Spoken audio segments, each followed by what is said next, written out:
தரைமேல் பிறக்க வைத்தான் ஐயையோ, எங்களை தண்ணீரில் இழக்க வைத்தான் நான் வேற ஏத்தாப்புல வரானே, என்ன கேட்டு தொலைக்க தொப்பியை போறோம். காணும். கடைசியில குதிரை ஓட்டுற வேலை கூட கிடைக்கல போட்டது. Hello madam. என்னங்க? என்ன மேடம், கடைக்கு போயிட்டு வரீங்களா? ஆமாங்க. துணி எடுக்க போனீங்களா? எதா இருந்தாலும் என்கொயரி பண்ணிட்டே இருப்பீங்களா? நான் எங்க போறேன் எங்க வரேன்னு கேட்டுனே தான் இருப்பீங்களா? மேடம், துணி எடுக்க போனீங்களான்னு தான் கேட்டேன். உங்களை உரிமை கேட்கல. ஆமாங்க, துணி எடுக்க தான் போனேன். எங்க எடுத்தீங்க? கண்டிப்பா சொல்லணுமா? மேடம், துணி எங்க எடுத்தீங்க? கண்டிப்பா சொல்லணுமான்னு கேட்டேன். மேடம், துணி எங்க எடுத்தீங்க? கண்டிப்பா சொல்லணுமா? கண்டிப்பா சொல்லுங்க. கண்டிப்பா சொல்லணுமா?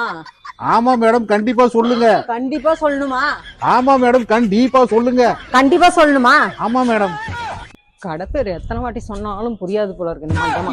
வீணா போன மேடம், துணி எங்க எடுத்தேன்னு கேட்டா பைத்தியம் மாதிரி போகுது.